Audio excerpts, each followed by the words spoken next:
Class हम लोग start करते हैं। कमेंट खोल के इधर थोड़ा लैपटॉप घुमा दो। तो हम पहला क्वेश्चन स्टार्ट करते हैं। भारत का बाघ राज्य कहा जाता है? तो भारत का बाघ राज्य कहा जाता है मध्य प्रदेश को। दूसरा क्वेश्चन, पोलैंड के लगभग बराबर राज्य कौन सा है? तो पोलैंड के बराबर जो राज्य है वो हमारा राज्य है मध्य प्रदेश, ठीक है, और सॉरी महाराष्ट्र। तीसरा क्वेश्चन है हमारा कि भारत की सिलिकॉन वैली कहा जाता है। इसमें रहने दो, इसमें मैं देख रहा हूँ। भारत की सिलिकॉन वैली कहा जाता है? तो भारत की सिलिकॉन वैली साथियों बेंगलोर को कहा जाता है। ये बात आप लोग जानते होंगे। क्या मेरा चेहरा ब्लैक आ रहा है उसमें? अगला देखिए, ऊधम सिंह नगर जिला किस राज्य में है? तो ऊधम सिंह जिला जो है बेटा वो उत्तर प्रदेश में है। एनएमडी की फुल फॉर्म क्या है? तो एनएमडी की फुल फॉर्म है राष्ट्रीय मौसम विज्ञान विभाग, ठीक है। अगला है, भारत की सबसे बड़ी सुरंग कौन सी है? तो भारत की जो सबसे बड़ी सुरंग है वो जवाहर सुरंग है, जो कि जम्मू कश्मीर में पड़ती है। एक अभी करंट का क्वेश्चन है कि भारत की सबसे बड़ी एक और सुरंग बनी है जिसका नाम है अटल सुरंग, जो कि आपकी हिमाचल प्रदेश से लेह वाला जो रूट है उसको जोड़ती है, और जिसकी वजह से जो रास्ता है जो हिमाचल प्रदेश से जम्मू कश्मीर जाने के लिए वो बहुत ज़्यादा आसान हो गया है और बहुत ज़्यादा कम हो गया है, ठीक है। अगला सवाल, भारत में जो राष्ट्रपति भवन स्थित है वो कहाँ स्थित है? ये सवाल बहुत इंपॉर्टेंट है, बहुत ज़्यादा परीक्षाओं में पूछा गया है कि राष्ट्रपति भवन कहाँ स्थित है। तो मैं आपको बता दूं, जो राष्ट्रपति भवन है वो रायसीना हिल्स पर है या रायसीना हिल्स पर है। रायसीना हिल्स कहाँ पे हैं? जो राजस्थान से लेकर एक पर्वत आता है आपका अपभ्रंश पर्वत, जो आपका दिल्ली तक है, और जिस पे माउंट आबू पर्वत पड़ता है। माउंट आबू पर्वत भी है, और सवाल आता है कि इस पर्वत की सबसे ऊँची चोटी कौन सी है? तो उस पर्वत की सबसे ऊँची चोटी है गुरु शिखर, ठीक है। कमेंट बॉक्स में आप मुझे ये बताइए कि मैं किस पर्वत की बात कर रहा हूँ, ठीक है। उसी पर्वत पे रायसीना हिल्स आती हैं, ठीक है। रायसीना हिल्स कहाँ, राष्ट्रपति भवन कहाँ स्थित है? तो रायसीना पहाड़ी पर स्थित है। अगला सवाल है कि खैबर दर्रे से जुड़े हुए देश हैं। तो खैबर ज़िले से जो आपका दर्रा है, जिसको खैबर पास भी बोलते हैं, तो इससे दो देश जुड़े हुए हैं, एक आपका अफ़गानिस्तान और पाकिस्तान। अगर आपसे सवाल पूछ लेता है कि खैबर दर्रा कहाँ स्थित है, तो बेटा खैबर दर्रा जो स्थित है वो सिर्फ़ और सिर्फ आपका पाकिस्तान में स्थित है, लेकिन अफ़गानिस्तान से भी इसका बॉर्डर टच होता है। तो साथियों, क्लास को ज़्यादा से ज़्यादा साथियों को अपने सब्सक्राइब करते रहिए और ज़्यादा से ज़्यादा शेयर करते रहिए। अगला दर्रा आता है कि शिपकिला दर्रा कहाँ स्थित है? तो शिपकिला दर्रा हिमाचल प्रदेश में स्थित है, और इसी दर्रे के करीब से सतलज नदी निकलती है, जो भारत में प्रवेश यहीं से करती है, ठीक है। तो सतलज घाटी में है शिपकिला दर्रा। अगला सवाल है, अंडमान एवं निकोबार द्वीप की राजधानी कहाँ है? तो अंडमान निकोबार द्वीप समूह है, ये हमारे भारत की एक यूटी है, तो इसकी राजधानी आपकी पोर्ट ब्लेयर पड़ती है। अगला है, पंचशीर घाटी कहाँ स्थित है? तो पंचशीर घाटी साथियों आपकी अफ़गानिस्तान में स्थित है। अगला सवाल कि किस दर्रे को पार करके मानसरोवर जाते हैं? मानसरोवर यात्रा जो करते हैं, कैलाश मानसरोवर की यात्रा, वो चीन में पड़ती है, चीन में तिब्बत के अंडर में पड़ती है। तो तिब्बत जाने का जो रास्ता है वो कहाँ से है? तो बड़ा ये नाथुला दर्रा है, वहाँ से मानसरोवर यात्रा को जाते हैं। अब मानसरोवर यात्रा बंद हो चुकी है चूँकि सुरक्षा की दृष्टि से। अगला सवाल है कि भारत का प्रथम सौर शहर कौन सा है? भारत का ऐसा कौन सा शहर है जो 100% सोलर सिस्टम से चलाया जा रहा है वहाँ पे सब कुछ? तो वो आपका आनंदपुर साहिब है, ठीक है। अगला है, डक्कन पैसेज किसके बीच स्थित है? बाद में लगा लेंगे। डक्कन पैसेज किसके बीच स्थित है? तो ये दक्षिण व लिटिल अंडमान के बीच में स्थित है। मैं आपको बता दूं, अगर आपने कभी अंडमान निकोबार के बारे में पढ़ा होगा, हमारे जो ऑफलाइन क्लासेस के साथी हैं, हमारे जो बच्चे हैं, उन्होंने ये पढ़ा है। जब मैंने उनके लिए ये पढ़ाया था, इस तरह से ये बहुत सारे नक्शे हैं आपके, तो ये आपके बहुत तरह के इस तरह से आपके अंडमान निकोबार बसा हुआ है समुद्र में। तो डक्कन पैसेज जो है, जो आपका पड़ता है, वो लिटिल और दक्षिणी अंडमान के बीच में है। तो मान लें ये दक्षिणी अंडमान है, अगर ये लिटिल अंडमान है, तो इनके बीच में जो रास्ता जा रही है इसको ही डक्कन पैसेज नाम से जानते हैं, ठीक है। आइए अगला सवाल देखते हैं। भारत किस गोलार्ध में स्थित है? तो भारत किस गोलार्ध में स्थित है? ये बेटा उत्तरी गोलार्ध में स्थित है। मान लें ये हमारी पृथ्वी है, ये 0 डिग्री इक्वेटर जा रही है, ठीक है। अब आपका भारत जो है वो मान लिया यहाँ पर स्थित है, ठीक है, यहाँ पर स्थित है। तो एक तो ये आपका 0 डिग्री से उत्तर में भी हो गया, और इस एरिया में बसा हुआ तो ये पूरब में भी है। तो इसलिए भारत जो बसा हुआ है वो उत्तर पूर्वी एरिया में बसा हुआ है, ठीक है। अच्छा, यूपीपी की लाइव क्लास कब शुरू हो रही है? बेटा ये जो क्लास चल रही है ये सभी के लिए है, चाहे आप उत्तर प्रदेश पुलिस के हों, चाहे आप लेखपाल के हों, चाहे किसी के हों, ठीक है। क्योंकि ज्योग्राफी जिसमें भी आती है, जिस कंपटीशन में आती है, ये सबके लिए कॉमन क्लासेस है। और रही बात आपकी ऑफलाइन क्लासेस की बेटा, तो यूपीपी की ऑफलाइन क्लासेस चल रही है, आप आइए सेंटर पे, सुबह विजिट कीजिए, 8 से 11 क्लास चल रहा है। और बाकी ये ऑनलाइन क्लासेस ज्योग्राफी तो सबके लिए कंपलसरी है, ठीक है। अगला सवाल देखिए, भारत की सबसे पुरानी पर्वत श्रेणी कौन सी है? तो भारत की सबसे पुरानी श्रेणी है वो अरावली पर्वत श्रेणी। यही सवाल मैंने अभी आपसे पूछा था कि रायसीना हिल्स कौन सी पर्वत श्रेणी पर है, तो जो रायसीना हिल्स है वो इसी अरावली पर्वत श्रेणी का ही एक हिस्सा है, ठीक है। ओके बेटा रुचि, ओके, आप आ जाइए, क्लास ज्वाइन कर सकते हैं। अगला सवाल है, भारतीय मानक समय रेखा गुजरती है, तो जो भारतीय मानक समय रेखा है ये कितने डिग्री से गुजरती है? तो बेटा ये 82.5 डिग्री पूर्वी देशांतर से गुजरती है, ठीक है। तो ये कहाँ से गुजरती है? भारत में एक स्थान है इलाहाबाद के पास में, नैनी नामक स्थान, या तो वहाँ से गुजरती है, और उसके करीब में मिर्ज़ापुर एक स्थान है। तो सवाल में चाहे आपको नैनी मिल जाए इलाहाबाद में, या आपको मिर्ज़ापुर मिल जाए, दोनों ऑप्शन सही हैं, जो एक दिया हो वो लगा देना, ठीक है। तो भारतीय मानक समय रेखा वहीं से गुजरती है। अगला सवाल, भारतीय पेट्रोलियम संस्थान कहाँ स्थित है? तो बेटा ये देहरादून में स्थित है। एक क्वेश्चन आपका छूट गया। रेड क्लिप रेखा जो है आपकी, ये किसके किसके बीच में सीमा निर्धारित करती है? तो बेटा एक अंग्रेज अधिकारी थे सर रेड क्लिप, उन्होंने ये रेड क्लिप रेखा खींची थी, और ये भारत और पाकिस्तान के बीच में सीमा रेखा बनाती है, ठीक है।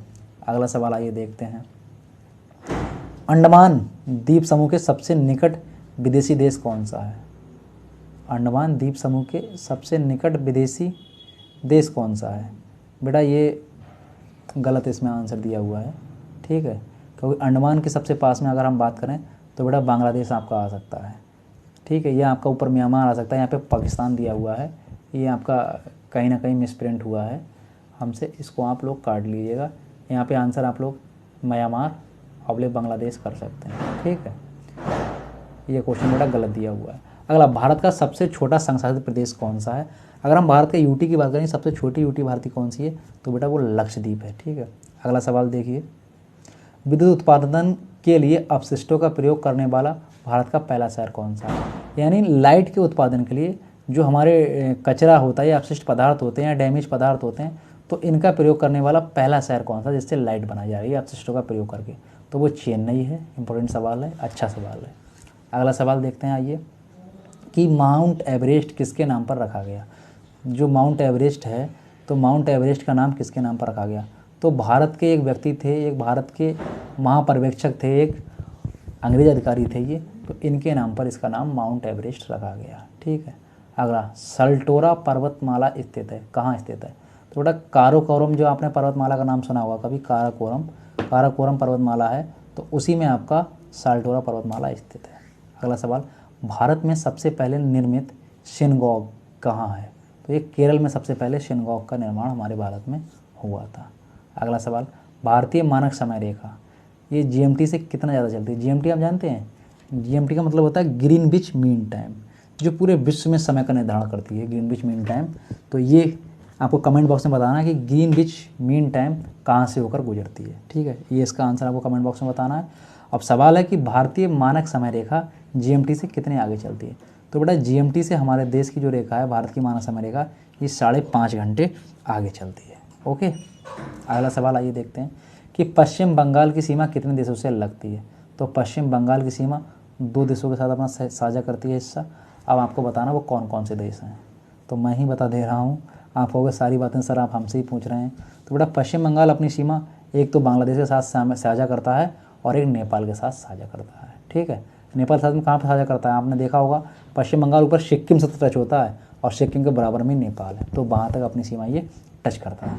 अगला सवाल, अंकलेश्वर एवं कलोल 2 क्षेत्र हैं जो तेल के, ये अंकलेश्वर एवं कलोल नाम के जो 2 तेल क्षेत्र हैं, ये कहाँ पाए जाते हैं? तो ये बेटा गुजरात में पाए जाते हैं, ठीक है। अगला सवाल है आपका, कि भारतीय उपमहाद्वीप अंग है, तो भारतीय उपमहाद्वीप किसका अंग है? आपको बता दें, जब हमारी पृथ्वी का निर्माण हुआ था तो उस समय पृथ्वी 2 हिस्सों में टूटी थी, एक गोंडवाना लैंड, एक अंगारा लैंड में। तो जो भारतीय उपमहाद्वीप है, हमारा हिस्सा है जो भारत का, ये आपका गोंडवाना लैंड का हिस्सा है, ठीक है। अगला सवाल आइए देखते हैं, कि नागा, खासी, गारो की पहाड़ियाँ कहाँ स्थित हैं? तो नागो, घासी और गारो की पहाड़ियाँ कहाँ स्थित हैं? इसके साथ में एक पहाड़ी आप और ऐड कर लीजिएगा, जयंतिया की पहाड़ियाँ। तो बेटा ये पूर्वांचल पर्वतमाला में आपकी आती हैं। पूर्वांचल पर्वतमाला कहाँ आती है आपकी?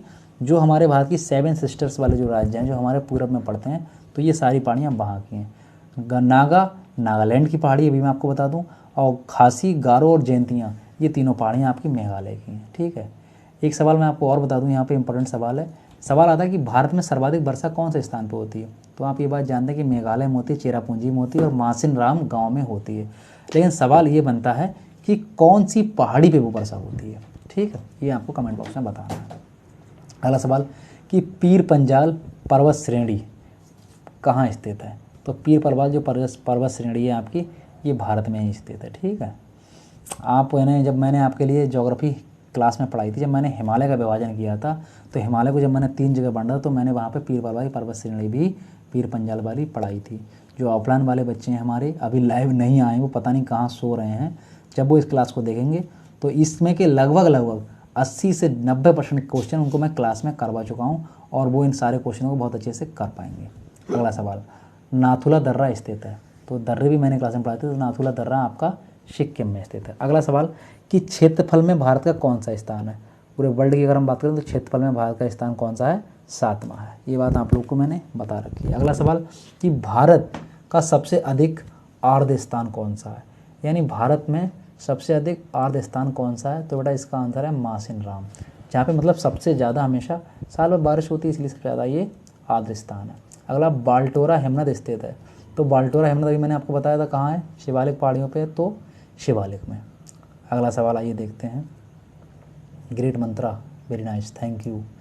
अगला सवाल, सूर्य की ऊर्ध्वाधर किरणें कभी नहीं मिलेंगी? कहाँ नहीं मिलेंगी? सूर्य की जो ऊर्ध्वाधर किरणें वो कभी कहाँ नहीं मिलेंगी? तो बेटा ये श्रीनगर में कभी नहीं मिलेंगी।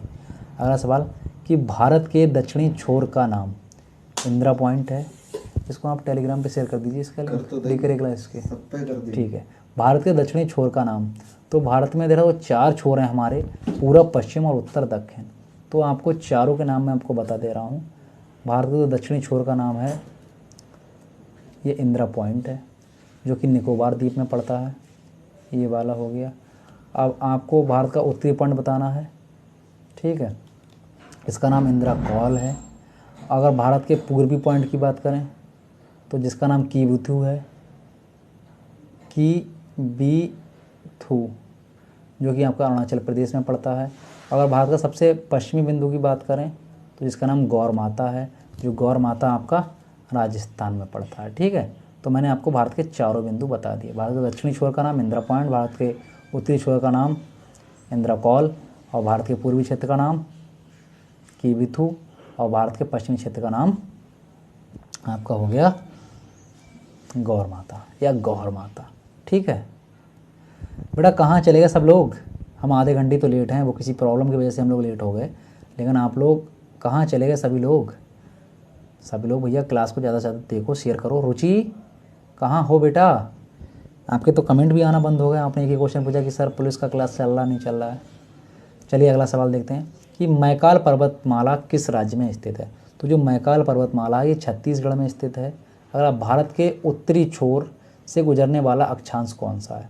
तो भारत के अगर उत्तरी छोर से गुजरने वाले अक्षांश की बात करें तो ये उत्तरी छोर से गुजरने वाला जो अक्षांश है भारत के, ये 39 डिग्री है। ठीक है, भारत का जो सबसे ऊपर वाला एरिया है, ये वाला हमारा आपका जो जम्मू कश्मीर वाला ये वाला रीजन है, जो ये तो सबसे ऊपर से जो निकलता है बेटा ये वाली लाइन, तो ये 39 डिग्री है। ठीक है, ये बात आप लोग याद रखना।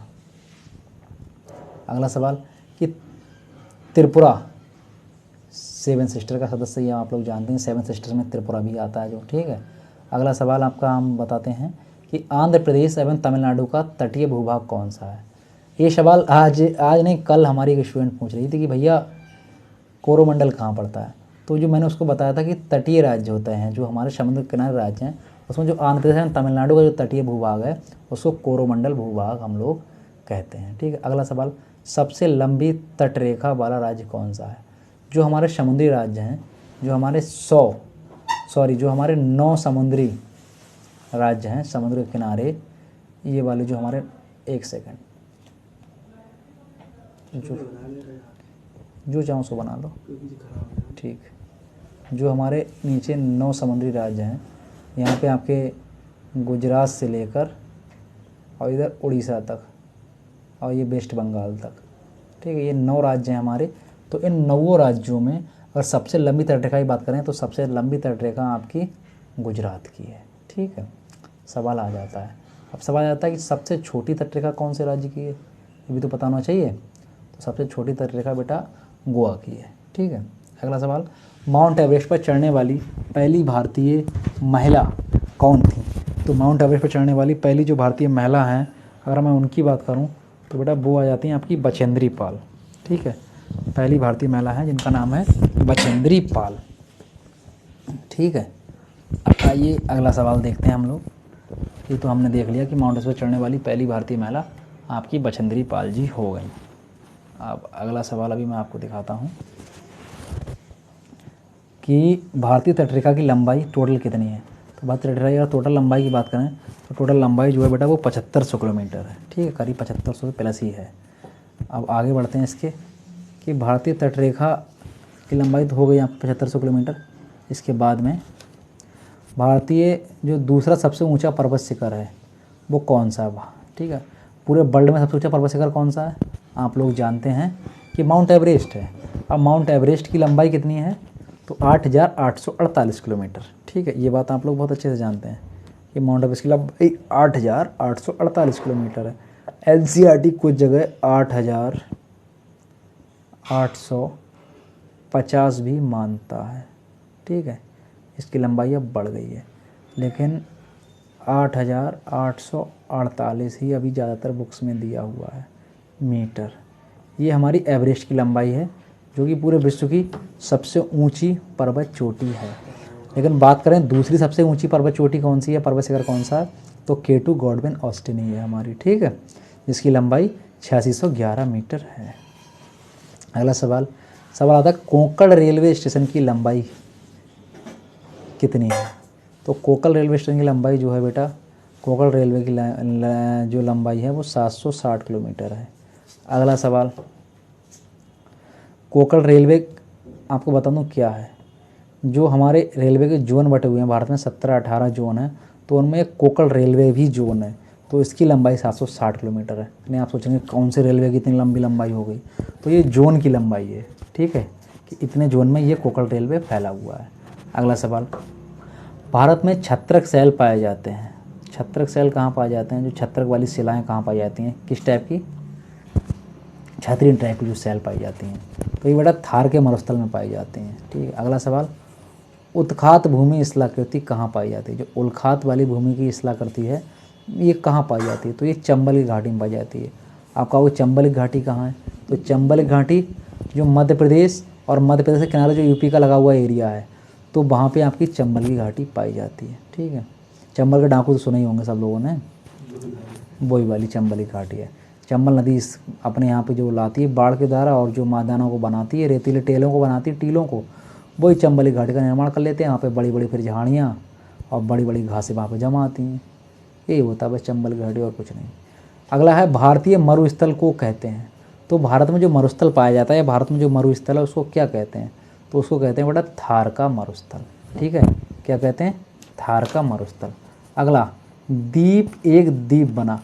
जो द्वीप है, द्वीप जगह है हमारी, तो द्वीप जो एक द्वीप कब बना, ये सवाल आता है। तो द्वीप गुजरात से हटकर है, ठीक, गुजरात से हटकर एक द्वीप बना। पहले जब द्वीप था ये गुजरात में था, ये आज भी गुजरात में है, और द्वीप से इसका नाम कर दिया गया दीव, ठीक है, दीव। आज हमने आप सुनते होंगे दमन और दीव, तो दमन और दीव जो हैं ये बेटा गुजरात का ही हिस्सा है। अगला है भारत की श्रिम्प राजधानी कौन सी है, तो भारत की जो श्रिम्प राजधानी है वो नेल्लूर है। अगला है मांजुली द्वीप स्थित है। बहुत इंपॉर्टेंट सवाल है कि मांजुली द्वीप कहाँ स्थित है, तो मांजुली द्वीप जो स्थित है बेटा आपका ये ब्रह्मपुत्र नदी पे स्थित है। और कहाँ स्थित है, ये आपका असम में स्थित है, ठीक है, असम में स्थित है। और इसको आप लोग जानते होंगे कि एक सवाल आता कि विश्व की कौन सी नदी है जो सबसे बड़ा द्वीप बनाती है, तो बड़ा वो ब्रह्मपुत्र नदी है। और सवाल आता है कि सबसे बड़ा नदी द्वीप कौन सा, तो वो भी मांजुली द्वीप है, ठीक है। इससे कई सवाल इम्पोर्टेंट हमारे बन जाते हैं। अगला सवाल कि भारत में सबसे घनी आबादी वाला राज्य कौन सा है, तो सबसे घनी आबादी वाली अगर हम राज्य की बात करें तो सबसे घनी आबादी वाला राज्य है तो वो हमारा है आपका बिहार। ठीक है, बिहार में सबसे ज़्यादा घनी आबादी है। होने तो यूपी में भी चाहिए, लेकिन यूपी का जो क्षेत्रफल है वो बिहार से थोड़ा ज़्यादा है, इसीलिए यहाँ पे सबसे ज़्यादा घनी आबादी नहीं है। ठीक है, अगला सवाल पढ़ते हैं हम लोग कि कंचनजंगा स्थित है। तो कंचनजंगा पर्वत चोटी ये कहाँ स्थित है, ये आपको बताना है। तो कंचनजंगा जो स्थित है बेटा, ये आपकी सिक्किम में स्थित है। ठीक है, कहाँ स्थित है, सिक्किम में स्थित है। और अगर मैं बात करूं कि भारत की ये ऐसी चोटी है जो भारत की सबसे ऊंची चोटी है, जो पूर्ण रूप से भारत में आती है, तो ये भी पूर्ण रूप से भारत में नहीं आती है, इसका भी कुछ हिस्सा कहीं ना कहीं नेपाल से टच हो जाता है। ठीक है, पूर्ण रूप से आपको बताना कि ऐसी कौन सी चोटी है जो पूर्ण रूप से 100% भारत में और जो अविवादित है, जिस पर कोई भी विवाद नहीं है। हम बात करते हैं गॉडविन ऑस्टिन की, तो बेटा वो पीओके में पड़ती है, तो वो भी भारत के पास नहीं। कंचनजंगा ये भी दूसरे देश से टच कर रही है। ठीक है, माउंट एवरेस्ट तो पहले से ही नेपाल में है। तो 100% ऐसी कौन सी चोटी है जो 100% भारत की है, आपको उसको कमेंट बॉक्स में बताना है मुझे। ठीक है, सारे लोग कमेंट बॉक्स में लिख कर भेजिएगा कि 100% कौन सी चोटी है जो भारत की है। ठीक है, तो आपको बताना है ये। ठीक है, सारे लोगों को कमेंट बॉक्स में, नहीं तो मैं बताऊंगा, कोई मुझसे पूछे भी तो। अगला सवाल देखिए कि कामाख्या मंदिर स्थित है। कामाख्या मंदिर कहाँ स्थित है, आप लोग को बताइए। कामाख्या मंदिर जो स्थित है बेटा वो असम में स्थित है। ठीक है, अगला भारत का सबसे बड़ा राज्य कौन सा है, तो भारत का सबसे बड़ा राज्य है आपका राजस्थान। और इसके बाद राजस्थान के बाद आता है आपका महाराष्ट्र, उसके बाद फिर आपका आता है मध्य प्रदेश, और उसके बाद आता है चौथे नंबर पे हमारा उत्तर प्रदेश। तो चौथे नंबर पे उत्तर प्रदेश सबसे बड़ा राज्य है, अगर आपसे कोई पूछ ले तो। ठीक है, अगला सवाल, सर क्रीक कहाँ स्थित है।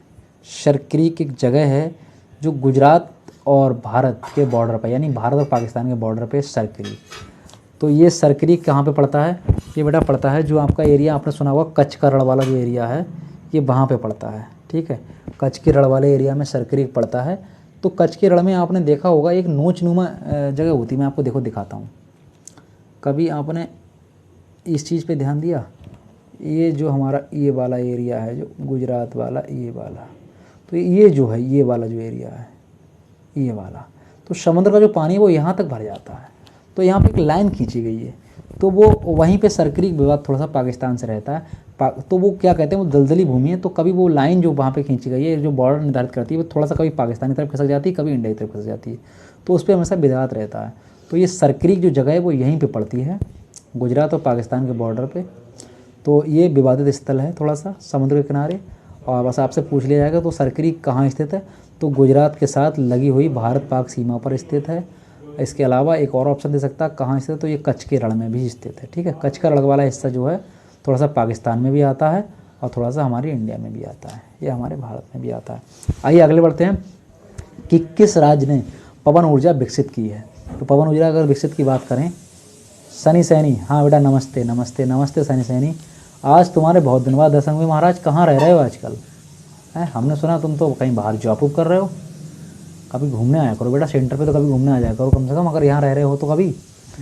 आगे कि किस राज्य में पवन ऊर्जा विकसित की है, तो बेटा गुजरात ने पवन ऊर्जा विकसित की है। ठीक है, अगला, भारत के पूर्व तथा पश्चिम में समय का अंतर कितना रहता है। अगर हम भारत के पूरब की बात करें, यानी कि हमारा अरुणाचल प्रदेश वाले एरिया की बात करें, और पश्चिम की बात करें गुजरात का लास्ट वाला एरिया, तो इन दोनों के बीच में अगर समय का अंतर की बात करें तो लगभग 2 घंटे का अंतर रहता है। अगला, सबसे ज़्यादा राज्यों की सीमा लगाने वाला राज्य कौन सा है, जो अपनी सीमा सबसे ज़्यादा राज्यों से लगाता है, तो हमारा प्यारा उत्तर प्रदेश, जो अपनी सीमा 8 राज्यों से साझा करता है। ठीक है, अगला, छोटा नागपुर पठार क्षेत्र में देखे जाने वाले पैट्स, तो छोटा नागपुर क्षेत्र में जो पाए जाते हैं जो पैट्स वो किस टाइप के हैं, तो वो लेटराइट निक्षेप होते हैं। ठीक है, अगला, पैट्स का मतलब यहाँ पे है आपका नदियों से है, वो नदियों पे नहीं सॉरी मिट्टियों से है। जो छोटा नागपुर पठार क्षेत्र में जो मिट्टी पाई जाती है, किस टाइप की पाई जाती है, किस टाइप की चट्टानें पाई जाती हैं, तो वो लेटराइट निक्षेप टाइप की पाई जाती हैं। अगला, भारत में सबसे शुष्क क्षेत्र कौन सा है, तो अगर भारत के सबसे शुष्क क्षेत्र की बात करें तो जो हमारा माड़वाड़ वाला क्षेत्र है, राजस्थान वाला एरिया है, ये सबसे ज़्यादा शुष्क क्षेत्र है भारत का। ठीक है, शनि सैनी क्लास को बेटा ज़्यादा से ज़्यादा शेयर कीजिए सभी लोग। रुचि योग साधना केंद्र कहाँ चले गए आप, और आपके ग्रेड मंत्रा वेरी नाइस लिख के कहाँ चले गए सारे लोग बेटा, कुछ ना कुछ शेयर करते रहिए क्लास को सभी लोग, और क्लास को ज़्यादा से ज़्यादा आप लोग अपने दोस्तों को पहुंचाइए ताकि उनकी भी थोड़ी बहुत हेल्प हो सके और वो भी जान सकें ज्योग्राफी के बारे में।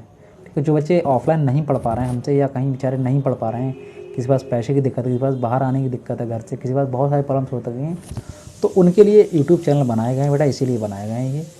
तो आप लोग इनसे पढ़ाई कीजिए। अगला, हिमालय का भाग अराकानयोमा स्थित है। अराकानयोमा एक भाग है हिमालय का, ये कहाँ स्थित है? तो ये म्यांमार में स्थित है। अगला, मिनिकॉय द्वीपों के नाम से जाना जाता है। तो अरब सागर का जो दक्षिण वाला एरिया है उसको मिनिकॉय द्वीप कहते हैं। ठीक है, अरब सागर आपने देखा है जो समुद्र में भारत से पश्चिम में है, गुजरात से नीचे है, तो वो अरब सागर वाला एरिया है। तो अरब सागर के दक्षिण में एक द्वीप पड़ता है मिनिकॉय द्वीप, लक्षद्वीप के पास में है मिनिकॉय द्वीप। ठीक है, अगला, कश्मीर घाटी किस स्वरूप में स्थित है? तो कश्मीर घाटी है जो बेटा ये कंदहा स्वरूप में स्थित है। ठीक है, अगला, पाक जल डमरू मध्य किसको अलग करता है? ये सवाल इंपॉर्टेंट है कि पाक जल डमरू मध्य से कौन कौन अलग होते हैं। तो भारत और श्रीलंका के बीच में 5 जल डमरू मध्य आपका पड़ता है जो भारत और श्रीलंका को अलग करता है। आपको पता हो तो इस समय बेटा श्रीलंका की हालत बड़ी पतली चल रही है। ठीक है, श्रीलंका की करेंसी बिल्कुल डाउन हो चुकी है, श्रीलंका पे गरीबी आ चुकी है बहुत ज़्यादा, सूखा वहाँ पे बहुत ज़्यादा पड़ रहा है, और पूरे वर्ल्ड से श्रीलंका इसमें मदद मांग रहा है, और उसकी मदद करने के लिए कोई तैयार नहीं है। एकमात्र हम ही दानवीर हैं। हमारे मोदी जी ने करीब 400 से 500 बिलियन की मदद की है उसकी, मिलियन की, कि उसका जितना कर्जा है वो बेचारा उतार ले। वहाँ पर इतनी महंगाई हो गई, 100 रुपये की तो वहाँ पर एक चाय चल रही है। ठीक है, 150 से 200 रुपये किलो वहाँ पे चीनी बिक रही है। पेट्रोल की कीमत 250 से 300 रुपये लीटर है वहाँ पे, और वहाँ पे चिल्ला गए 100 रुपये में। तो पूछो जाकर श्रीलंका वालों से कितनी ख़राब हालत चल रही है उनकी। आपको पता हो श्रीलंका के पास पैसा कहाँ से आता है? टूरिस्ट से मेनली पैसा आता है उसका। तो इस समय पूरे वर्ल्ड में लड़ाई चल रही है, यूरोप से भी टूरिस्ट नहीं आ रहा, ना रसिया से टूरिस्ट आ रहे हैं। नहीं तो रसिया जहाज़ भर भर के आता है। ठीक है, 6-6 महीने साल साल भर रशियन लोग वहीं रहते हैं श्रीलंका में, लेकिन इस समय कोई नहीं आ रहा है। तो श्रीलंका इस समय हालत बहुत ज़्यादा पतली है बेटा। तो आप लोग जाइए, घूमाओ श्रीलंका वगैरह, तो बहुत पैसे बांट आओ उसको। ठीक है, अगला सवाल देखते हैं। डिगाओ गार्सिया द्वीप किस महासागर में स्थित है? तो डिगाओ गार्सिया की बात करें तो ये बेटा हिंद महासागर में स्थित है। अगला, गुरशकर पर्वत शिखर कहाँ पे स्थित है? मैंने अभी थोड़ी देर पहले आपको बताया था कि अरावली पर्वतमाला की सबसे ऊंची चोटी कौन सी है? तो बेटा ये सवाल का आंसर यही है जो क्वेश्चन दिया, गुरशकर पर्वत शिखर। तो जो गुरशकर पर्वतमाला है ये अरावली पर्वतमाला की सबसे ऊँची चोटी है। ठीक है, गुरशकर पड़ता कहाँ है? तो ये राजस्थान में पड़ता है, माउंट आबू के पास में। ठीक है, आगे बढ़ते हैं कि कुल्लू घाटी किसकी खेती के लिए प्रसिद्ध है? तो कुल्लू घाटी आपको बताना कि कहाँ है, पहले तो ये बताना है। और किसके लिए प्रसिद्ध है? तो ये सेब के लिए प्रसिद्ध है। कुल्लू घाटी में आपको बता दूँ ये आपके हिमाचल प्रदेश में है। अगला, पहाड़ियाँ जो पूर्वी तथा पश्चिमी घाटों को जोड़ती हैं क्या कहलाती हैं? पूर्वी घाट और पश्चिमी घाट। पश्चिमी घाट कौन से हैं आपके? जो इधर तमिलनाडु से इधर वाला जो एरिया है, और पूर्वी घाट पश्चिमी घाट आपके हैं तमिलनाडु वाला एरिया, और पूर्वी एरिया आपका केरल साइड वाला। ठीक है, तो नीचे इन दोनों को जोड़ता कौन है? तो इन दोनों को नीलगिरी की पहाड़ियाँ जोड़ती हैं। ठीक है, नीलगिरी की पहाड़ में बेटा कार्डमम की पहाड़ियाँ पड़ती हैं, वहीं पर बाबा बूदन की पहाड़ियाँ पड़ती हैं, फिर वहीं पे अन्नामलाई की पहाड़ियाँ पड़ती हैं। ये सब नीलगिरी पहाड़ियों के अंडर में आती हैं।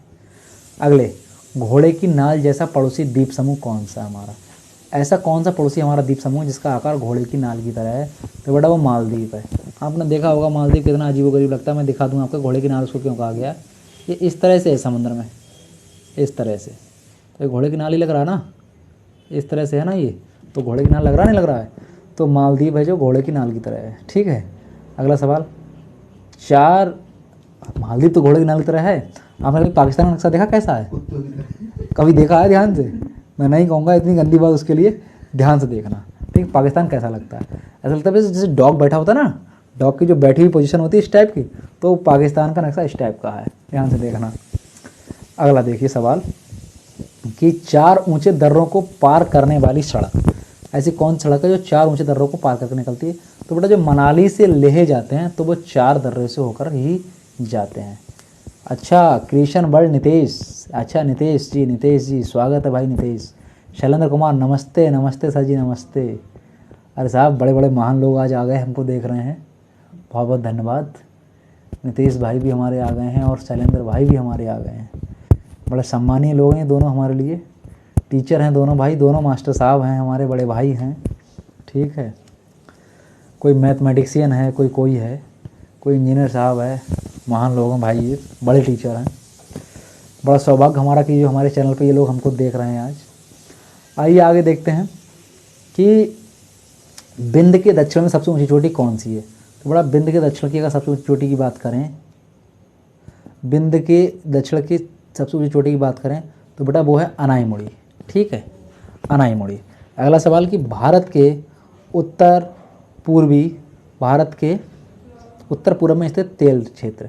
तो भारत के उत्तर पूर्व में एक क्षेत्र है तेल क्षेत्र, जिसको कहते हैं डिगबोई तेल क्षेत्र।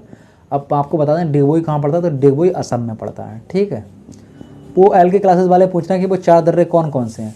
तो बेटा आप लोग जम्मू कश्मीर के दर्रे पढ़ लेना और हिमाचल प्रदेश के दर्रे पढ़ लेना, आपको पता चल जाएगा वो 4 दर्रे कौन कौन से हैं। ठीक है, अभी हमको बनाना क्वेश्चन पढ़ रहे हैं, अभी डीप नहीं पढ़ रहे हैं। ये सारी चीज़ें मैंने ऑफलाइन क्लास में भारत के पूरे दर्रे पढ़ाए हैं, जो 25-30 दर्रे पूरे भारत में पढ़ते हैं वो मैंने सारे पढ़ाए हैं।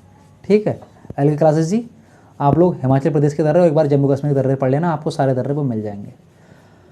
अगला सवाल, कामरूप का वर्तमान नाम। कामरूप नाम जो था पहले असम का था, तो कामरूप का वर्तमान नाम क्या है? असम है। ठीक है, अगला सवाल, सह्याद्री पर्वतमाला किसे कहा जाता है?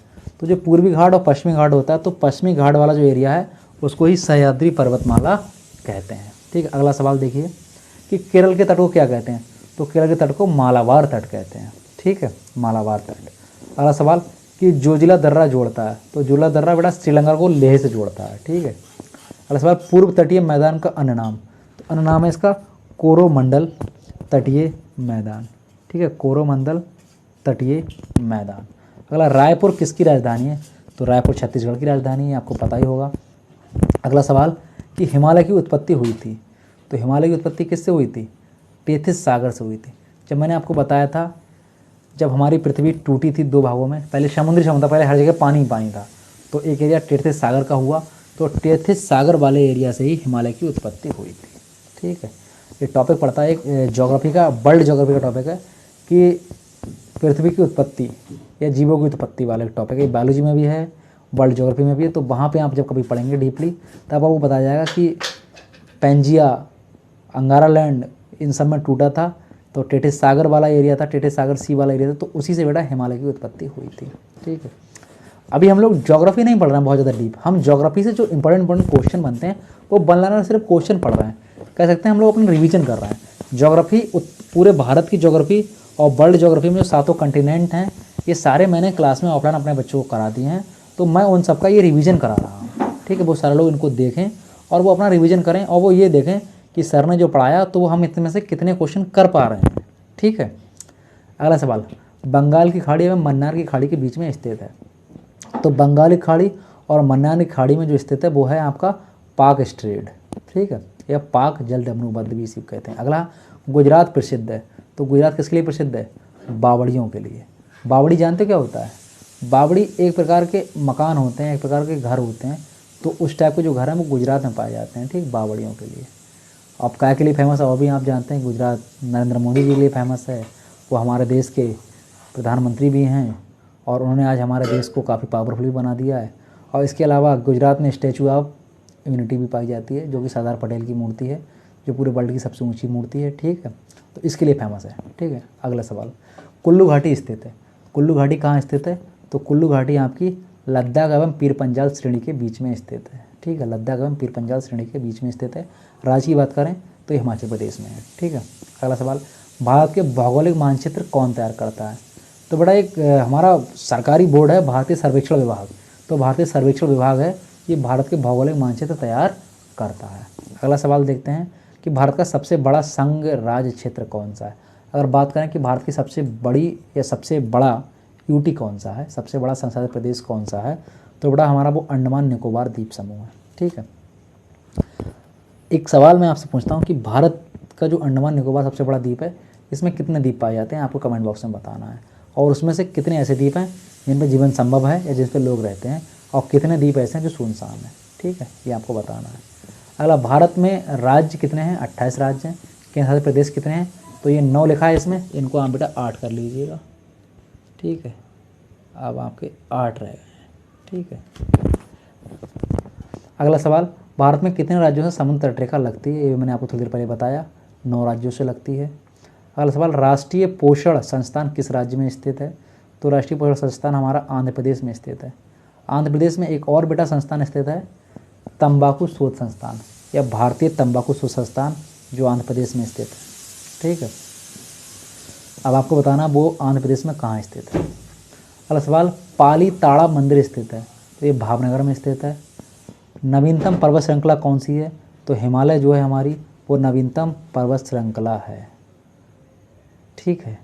अगला सवाल, निर्विवादित भारत की सबसे ऊंची चोटी कौन सी है। अभी मैंने थोड़ी देर पहले आपको बताया कि निर्विवादित भारत की सबसे ऊंची चोटी कौन सी है। मैंने जो आपको बताया इस पर कोई दंगा नहीं, कोई लड़ाई नहीं, तो भारत की सबसे ऊंची चोटी कौन सी है, तो ये कंचनजंगा दिखा रहे हैं, सिक्किम में है। लेकिन बेटा ये विवादित थोड़ी सी है, इसको आप मान सकते हैं। अगर आपसे पूछ रहे कि भारत की सबसे ऊंची चोटी कौन सी है, तो बेटा ये कंचनजंगा है। लेकिन अगर मैं बात करूं कि 100% ये हमारे भारत के अंडर में है, तो ये नहीं है, लेकिन इसको हम मानते हैं ये निर्विवादित है। लेकिन इसके अलावा हमारी एक और चोटी है जो कि उत्तराखंड में पड़ती है, जिसका नाम है नंदा देवी। तो नंदा देवी जो चोटी है ये भारत की 100% चोटी है, जो 100% पूर्ण रूप से उत्तराखंड में पड़ती है, जिस पर कोई भी विवाद नहीं है। यहाँ पे लिखा है निर्विवादित भारत की चोटी, तो ये सिक्किम में पड़ती जरूर है कंचनजंगा, लेकिन बेटा इसका कुछ हिस्सा नेपाल में पड़ता है, तो इसलिए ये थोड़ी सी विवादित हो सकती है। अगर हम 100% निर्विवादित चोटी की बात करें तो बेटा वो हमारी कौन सी है, अभी मैंने जो बताई आपके लिए, उत्तराखंड में पड़ती है, जिसका नाम नंदा देवी है। ठीक है। अगले बढ़ते हैं कि पालघाट किस राज्यों को जोड़ता है। बेटा वो 8 राज्य कौन कौन से हैं, ये मैं तुम्हें बताऊंगा कौन कौन सी यूटी हैं। आपको अपने देश की कम से कम जितने स्टेट हैं, जितने यूटी हैं, उनके तो नाम आपको पता ही होने चाहिए। ठीक है। फिर आप अभी मुझसे पूछ लेंगे कि सर जी उत्तर प्रदेश की राजधानी क्या है, तो मैं ये चीज़ें तो नहीं बताऊँगा, कक्षा 1-2 वाली चीज़ें, ये आपको बेटा खुद पता होने चाहिए। ठीक है। और इतना समय अभी हमारे पास नहीं है, हम लोग अभी स्पीड के साथ बनाना क्वेश्चन पढ़ रहे हैं, अभी आप लोग इन पर ध्यान दीजिएगा। ठीक है। अगले आइए बढ़ते हैं, पालघाट किन राज्यों को जोड़ता है, तो केरल और तमिलनाडु को जोड़ता है। ठीक है आशीष बेटा, 8 यूटी कौन कौन सी हैं आप लोग ये खुद अच्छे से जानते हैं, फिर क्लास को डिस्टर्ब ना करें, क्लास को अच्छे से समझें। अगला देखते हैं, पालघाट किन राज्यों को जोड़ता है, तो पालघाट केरल और तमिलनाडु को जोड़ता है। अगला सवाल, भारत का सबसे दक्षिण में स्थल कौन सा है, तो अभी मैंने बताया था भारत के 4 स्थल आपको बताए थे, पूर्व पश्चिम और दक्षिण के स्थल बताए थे, पूर्व पश्चिम उत्तर दक्षिण के, तो दक्षिण वाला इंदिरा पॉइंट है। पश्चिमी तट का उत्तरी भाग कौन सा है, तो अगर पश्चिमी तट का सबसे उत्तरी भाग की बात करें तो बेटा कोंकण का तट है। कोंकण का तट जो पश्चिमी तट का सबसे उत्तरी भाग है, और ये पड़ता कहाँ है, ये गुजरात में पड़ता है। अगला सवाल, कन्याकुमारी से कोलंबो जाने के लिए कौन सी रास्ता है, तो बेटा मन्नार की खाड़ी से जाते हैं कन्याकुमारी से कोलंबो। कोलंबो कहाँ पड़ता है, कोलंबो श्रीलंका में पड़ता है। ठीक है। अगला, चिल्का झील किस राज्य में स्थित है, तो चिल्का झील उड़ीसा में स्थित है। इंपॉर्टेंट सवाल है। अंडमान निकोबार द्वीप समूह में गद्दीबार चोटी कहाँ स्थित है, जो गद्दीबार चोटी है ये अंडमान निकोबार में स्थित है। तो सवाल आ जाता है कहाँ स्थित है, तो बेटा ये उत्तरी अंडमान में स्थित है। 572 द्वीप स्थित हैं, जिसमें से 38 पर जीवन संभव है। बहुत अच्छी बात बेटा। एल के क्लासेस बेटा अपना पूरा नाम लिख के भेजिए, मैं शायद आपको पहचान नहीं पा रहा हूँ कि कहाँ से एल के क्लासेस, थोड़ा परिचय दीजिए अपना। अगला सवाल देखिए, भारत का क्षेत्रफल पाकिस्तान से लगभग कितना बड़ा है, तो पाकिस्तान से बेटा 4 गुना ज़्यादा बड़ा है हमारे भारत का क्षेत्रफल। फिर भी पाकिस्तान पता नहीं किसी पे घमंड करता है।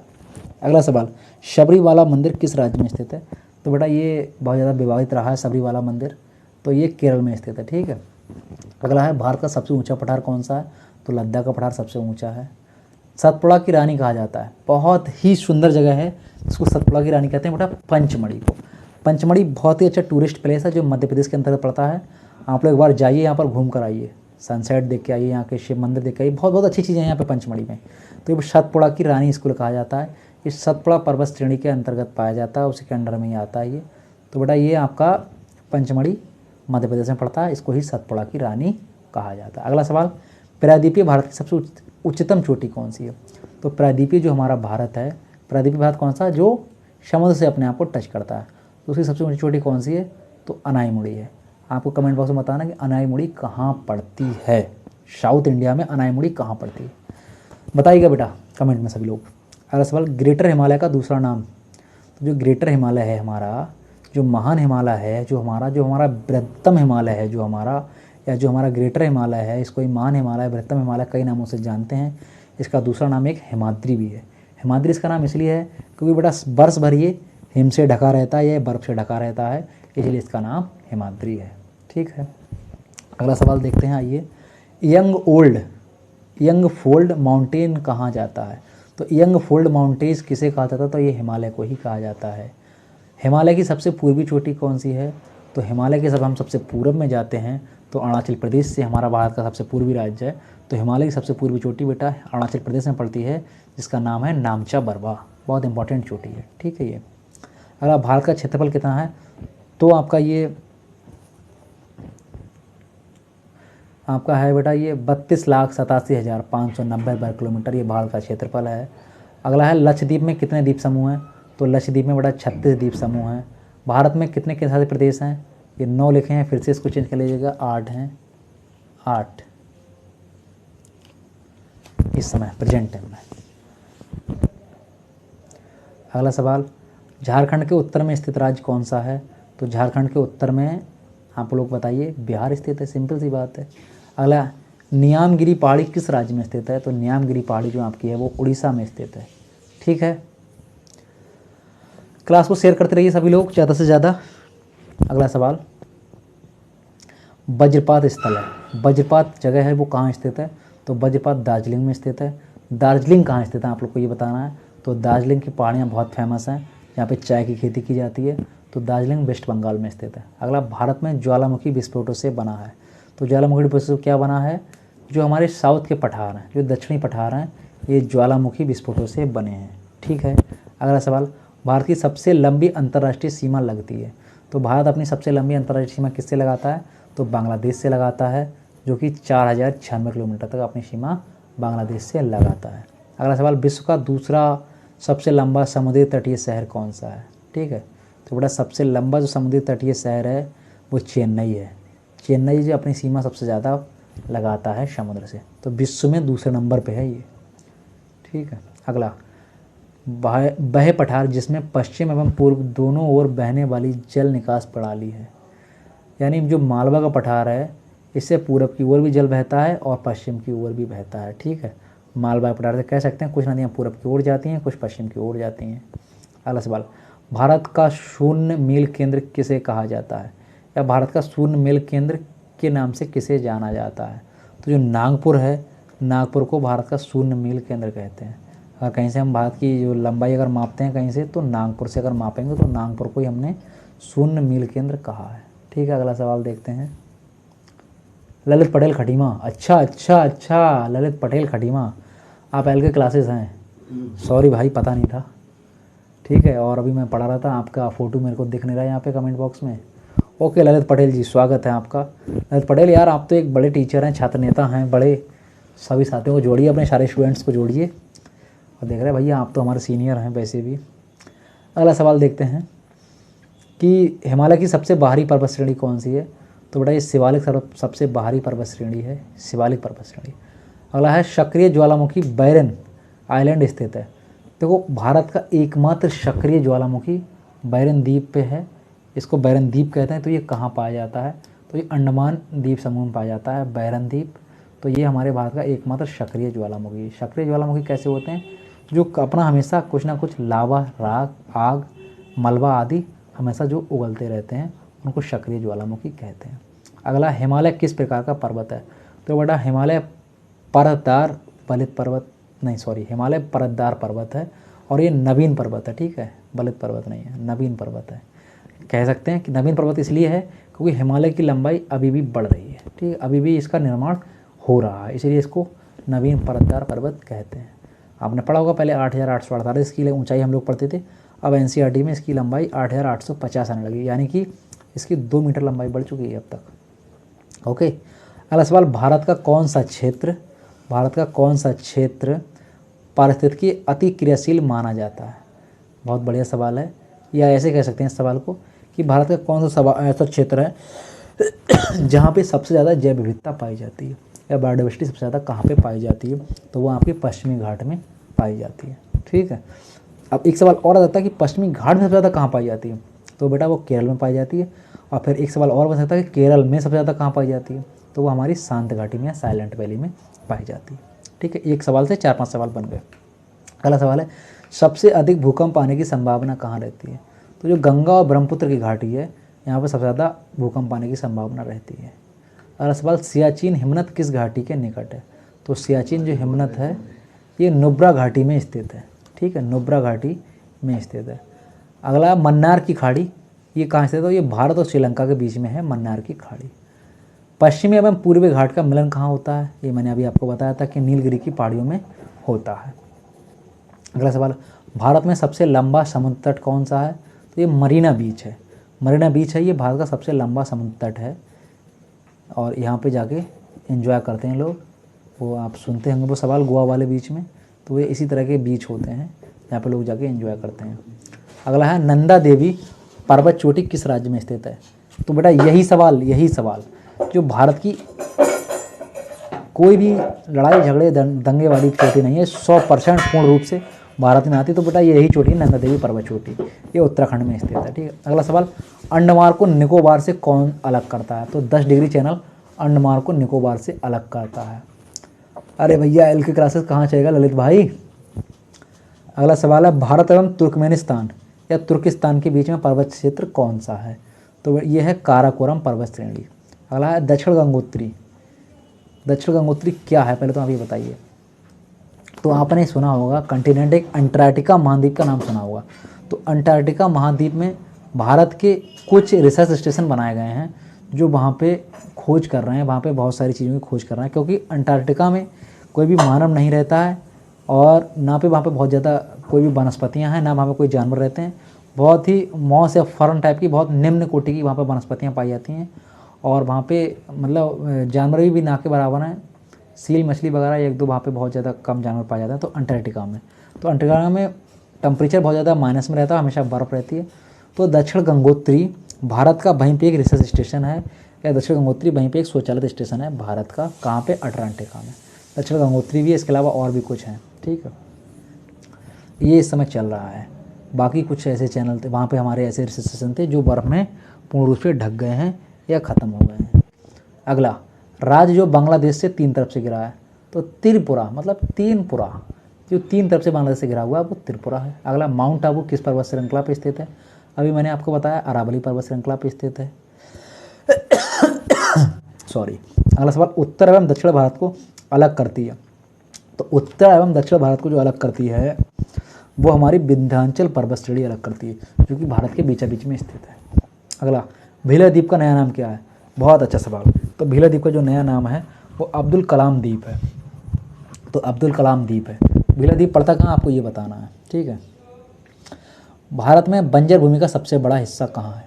तो भारत में जो बंजर भूमि का सबसे बड़ा हिस्सा है ये आपका पड़ता है राजस्थान में। कहाँ पड़ता है? बंजर भूमि का सबसे बड़ा हिस्सा राजस्थान में पड़ता है। ठीक है। आइए अगला सवाल देखते हैं कि सैडल पीक स्थित है? तो सैडल पीक अंडमान निकोबार द्वीप में स्थित है। सैडल पीक है क्या? तो मैं आपको बता दूं, सैडल पीक जो बेटा एक चोटी का नाम है, ये अंडमान निकोबार की सबसे ऊंची चोटी है, या अंडमान निकोबार में स्थित चोटी है जिसका नाम सैडल पीक है। ठीक है। अगला, भारत की मुख्य भूमि का अक्षांश कितना है? तो 8 डिग्री 4 मिनट उत्तर से लेकर 37 डिग्री 6 मिनट उत्तर तक इसका मुख्य भूमि का अक्षांश है हमारा। ठीक है। अगला, मैकमोहन रेखा किन देशों के बीच से गुजरती है या किन देशों के बीच में लगती है? तो भारत और चीन के बीच में जो सीमा निर्धारण करती है वो मैकमोहन रेखा ही है। अगला सवाल, थाल, भोर एवं पालघाट दर्रा स्थित हैं? तो थाल, भोर एवं पालघाट जो दर्रा हैं ये पश्चिमी घाट में स्थित हैं। ठीक है। अगला सवाल, कि तमिलनाडु के तट पर वर्षा होती है, कब होती है? तो तमिलनाडु के तट पर जो वर्षा होती है अक्टूबर से नवंबर में होती है, जब मानसून वापस आता है। ठीक है। अगला, उत्तर से दक्षिण की लंबाई। भारत की अगर हम उत्तर से दक्षिण की लंबाई की बात करें तो ये 3200 किलोमीटर है। ये अभी कॉल कर रहे हैं, अभी कौन है भाई?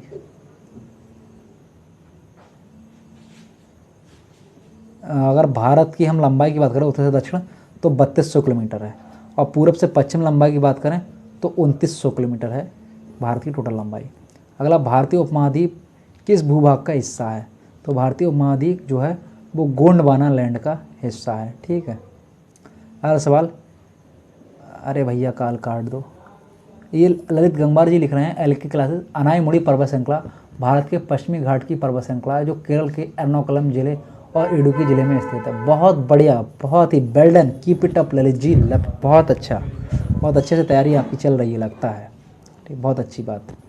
अगला सवाल देखते हैं कि हिमालय की अनुदैर्ध्य सीमा में कितनी समांतर पर्वतमालाएं हैं? ठीक है। हिमालय की अनुदैर्ध्य सीमा में कितनी समांतर पर्वतमालाएं हैं? तो बेटा हिमालय के अंतरिय में अगर कितनी समांतर पर्वतमालाएं हैं तो 3 है, ठीक है। मरीना चेन्नई में है, बहुत सुंदर बहुत सुंदर, मरीना चेन्नई में है, ठीक है। मरीना वाला जो आपका बीच है वो चेन्नई में ही है, ठीक। ऐसे ही जवाब देते रहिए, बहुत अच्छा लगता है जब ऐसे कोई बच्चा जवाब देता है, तो ये लगता है कि बच्चे सक्रिय हैं, साथ ही हमारे सक्रिय हैं, पढ़ाई करते हैं। पढ़ाई करते जब तक आप सक्रिय नहीं होंगे तब तक कुछ नहीं हो सकता है। अगला, भारतीय प्रायद्वीप की पठार का आकार कैसा है? जो भारतीय प्रायद्वीप पठार है उसका आकार कैसा है? तो उसका त्रिकोणाकार आकार है या त्रिभुजकार आकार है, ठीक है। अगला, दून घाटी स्थित है, तो दून घाटी कहाँ स्थित है? तो दून घाटी आपकी स्थित है मध्य हिमालय एवं शिवालिक हिमालय के बीच में, ठीक है। अगला, रेगिस्तान भारत के किस राज्य में स्थित है या किस भाग में स्थित है? तो रेगिस्तान भारत के उत्तर और पश्चिमी भाग में स्थित है, ठीक है। उत्तर और पश्चिमी भाग में स्थित है। कहाँ पे स्थित है? जो हमारा राजस्थान वाला एरिया और थोड़ा सा गुजरात वाला एरिया, इसमें रेगिस्तान ज़्यादा पाया जाता है। अगला, हिमालय का सबसे बाहरी भाग कौन सा है? तो सबसे बाहरी भाग हिमालय का शिवालिक पर्वत श्रेणी, ठीक है। अगला, भारत का सबसे छोटा राज्य कौन सा है? गोवा है। अगला, हिमालय भारत के किस भाग में स्थित है? तो हिमालय भारत के उत्तर में स्थित है, ये बात आप लोग जानते हैं। अरे साहब, खटीमा से हमें पता है भैया, आप उत्तराखंड की शान हैं, खटीमा की शान है आप भैया। आपके खटीमा से उत्तराखंड के मुख्यमंत्री जी बने भाई, आप तो सम्माननीय है हमारे लिए भाई, आपने हमारे लिए मुख्यमंत्री दिए हैं उत्तराखंड के, ठीक है। बाकी लोग कमेंट में बताइए कि उत्तराखंड के मुख्यमंत्री कौन बने हैं अभी हाल ही में, और ये भी बताना कि उत्तराखंड के राज्यपाल अभी कौन बने हैं, ठीक है। दोनों सवाल आपको बताने हैं, और किस पार्टी से हैं ये भी बताना है, ओके। अगला सवाल है, हिमालय भारत के राज्य में स्थित है, तो उत्तर में स्थित है। उत्तरी मैदान का पश्चिमी भाग, उत्तरी मैदान का जो पश्चिमी भाग है वो कौन सा है? तो पंजाब का मैदान है वो। अगला, मध्य प्रदेश की सीमा कितने राज्यों से लगती है? तो मध्य प्रदेश की सीमा 5 राज्यों से लगती है। अगला सवाल, पाल घाट, पाल घाट जो है वो किन राज्यों को मिलाता है? तो पाल घाट दर्रा है जो तमिलनाडु को केरल से मिलाता है, ठीक है, तमिलनाडु का केरल को मिलाता है। अगला सवाल, विषुवत रेखा के सर्वाधिक निकट स्थान कौन सा है? जो हमारा 0 डिग्री है या विषुवत रेखा है, तो उसके निकट कौन सा पॉइंट सबसे निकट है? भारत का सबसे निकट कौन सा पॉइंट है? आप जानते हैं विषुवत रेखा से टच नहीं होता है भारत, विषुवत रेखा से उत्तर में और थोड़ा सा पूरब में, इसलिए कहा जाता है कि भारत जो है हमारा उत्तर पूरब में स्थित है। तो पिग्मलियन पॉइंट है जो हमारे भारत का, जिसको हम लोग इंदिरा पॉइंट भी कहते हैं, पिग्मलियन पॉइंट को, तो विषुवत रेखा से वो थोड़ा सा टच करता है, उसके मतलब करीब है, टच नहीं करता है, ठीक है। अगले पढ़ते हैं, 2 नदियों के बीच की भूमि को क्या कहते हैं? 2 नदियां बह रही हैं, उनके बीच में जो खाली स्थान है उसको क्या कहते हैं? तो उसको बेटा दोआब कहते हैं, दोआब। ललित जी, इनको बताओ भाई, उत्तराखंड के सीएम साहब कौन बने हैं अभी, और राज्यपाल का नाम बताओ इन लोग को। अरे यूपी वाले हैं भैया, ये नहीं जानते हैं, लेकिन आप तो यूपी वाले हैं और आप सक्रिय भी रहते हैं राजनीति में बहुत ज़्यादा, इन लोग को बता दो भाई। अगर इनको पता होता तो ये अब तक जवाब देते सभी लोग, लेकिन शायद नहीं दे रहा है। 4 लोग अभी लाए हैं लेकिन कोई जवाब भी नहीं दे रहा है, कोई बात नहीं। अगला सवाल है, डक्कन पास स्थित है, तो डक्कन पास बता चुके हैं, दक्षिणी अंडमान व छोटा अंडमान के बीच में है। गुरु शिखर किस राज्य में स्थित है? राजस्थान में स्थित है। गुरु शिखर कहाँ है? आपका अरावली पर्वत श्रेणी की सबसे ऊंची चोटी है, माउंट आबू के पास में पड़ती है, राजस्थान में है। प्राचीनतम पर्वतमाला कौन सी है? यही सवाल कि भारत की सबसे प्राचीनतम पर्वतमाला कौन सी है? तो आपकी अरावली पर्वतमाला ही है, ठीक है। भीलादीप उड़ीसा में पड़ता है, बहुत बढ़िया, सही बात है आपका, भीलादीप उड़ीसा में पड़ता है और इसका नया नाम क्या हो गया है?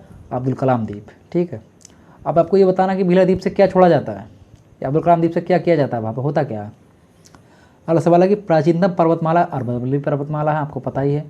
कोकण तट स्थित है, तो कोकण तट मैंने अभी आपको बताया था, गुजरात से स्टार्ट होता है, महाराष्ट्र तक जाता है, तो ये दमन से लेकर गोवा तक है। दमन कहाँ का एरिया है? गुजरात का एरिया है। उसके बाद महाराष्ट्र, महाराष्ट्र के बाद आपका गोवा आता है, तो वहाँ तक कोकण तट हमारा स्थित है, ठीक है। अगला, सबरीमाला की वार्षिक तीर्थ यात्रा किस नदी से जुड़ी है? तो सबरीमाला मंदिर की वार्षिक तीर्थ यात्रा निकलती तो किस नदी से जुड़ी है? तो ये आपकी पेरियार नदी से जुड़ी हुई है, ठीक है। अगला, कौन सी नदी ज्वारनदमुख है? ज्वारनदमुख कौन सी नदी है, यानी कौन सी नदी है जो एस्चुरी बनाती है? तो वो बेटा महानदी है। अगला, बेतवा नदी किस नदी में मिलती है? तो बेतवा, गंडक और सोन, ये तीनों नदियाँ पास पास में बहती हैं और तीनों नदियाँ आपकी गंगा नदी में बहती हैं। कमेंट बॉक्स में आपको बताना है कि बेतवा, सोन और गंडक, चलो ये तीनों मत बताओ, नहीं शायद बता पाओगे। आपको ये बताना, बेतवा नदी जो भारत में हमारे बहती है, गंगा नदी में उत्तर से प्रवेश करती है या दक्षिण से प्रवेश करती है? ठीक है, ये आपको बताना है। अगला सवाल है विभ्रंश घाटी से होकर बहने वाली नदी। तो विभ्रंश घाटी से होकर बहने वाली जो नदी है उसका नाम है नर्मदा नदी। अगला बंगाल का शोक किसे कहा जाता है। तो बंगाल का शोक दामोदर नदी को कहा जाता है। बिहार का शोक किसे कहा जाता है, कोसी नदी को कहा जाता है। ठीक है। अगला ब्रह्मपुत्र की उद्गम स्थल, ब्रह्मपुत्र का जो उद्गम स्थल है वो मानसरोवर झील है। ठीक है, ब्रह्मपुत्र जो निकलती है मानसरोवर झील से निकलती है जो कि तिब्बत में पड़ता है। फिर ब्रह्मपुत्र भारत में प्रवेश कहाँ से करती है, तो भारत में प्रवेश करती है आपकी अरुणाचल प्रदेश से। ठीक है। अगला सवाल देखते हैं, प्रायद्वीप भारत की सबसे बड़ी नदी कौन सी है। अगर प्रायद्वीपीय भारत की हम बात करें सबसे बड़ी नदी तो वो गोदावरी नदी है जिसकी लंबाई 1465 किलोमीटर है। नमस्कार बहन जी, नमस्कार। अनीता गंगवार जी का हलो आया है, नमस्कार। चरण स्पर्श, कैसे हैं आपके सरस बाबू और क्या हो रहा है। अगला सवाल, अलकनंदा एवं भागीरथी का संगम इसको क्या कहते हैं। तो अलकनंदा और भागीरथी नदी जो मिलती हैं ये देवप्रयाग में मिलती हैं। तो भागीरथी किसका नाम है, गंगा का नाम होता है। तो देवप्रयाग में जब ये दोनों मिलती हैं तो फिर इसके बाद में ये आगे बढ़ती हैं।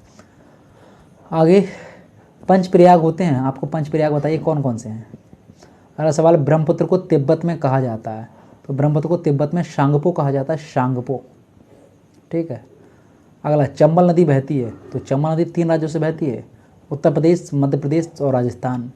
सवाल आ जाता है कि चंबल नदी के किनारे कौन सा शहर स्थित है।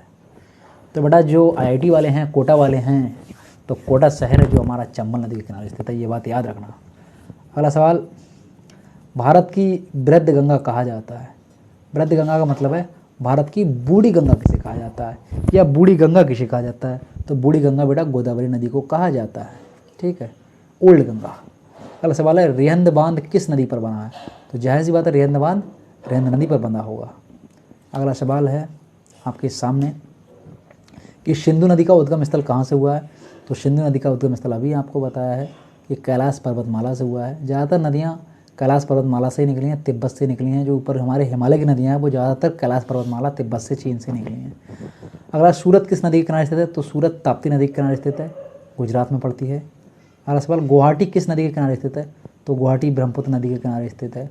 गोदावरी नदी का उद्गम स्थल है। तो गोदावरी नदी का उद्गम स्थल है आपका नासिक, नासिक, नासिक।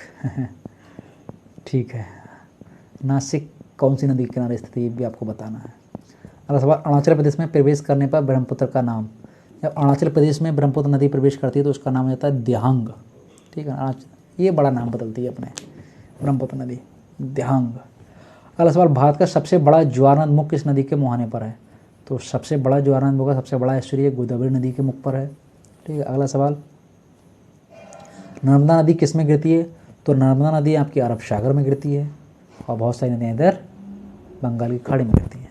तो नर्मदा नदी अरब सागर में क्यों गिरेगी, क्योंकि मध्य प्रदेश से होती है, गुजरात से होते हुए तो कहाँ जाएगी, तो गुजरात से होती है आपकी अरब सागर में तो गिरेगी।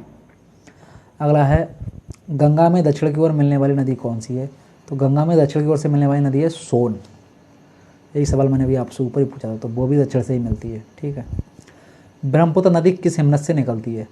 तो जो बेटा ब्रह्मपुत्र नदी जो आपकी निकलती है तिब्बत से निकलती है, शिवालिक पर्वत श्रेणियों से निकलती है। ठीक है, शिवालिक से निकलती है लेकिन तिब्बत से निकलती है, लेकिन कौन से हिमनद से निकलती है। तो उस हिमनद का नाम है चेमायोंगडुंग हिमनद, चेमायोंगडुंग हिमनद। अगला सवाल, सबसे बड़ा डेल्टा बनाती है। तो गंगा ब्रह्मपुत्र का डेल्टा सबसे बड़ा डेल्टा है। उस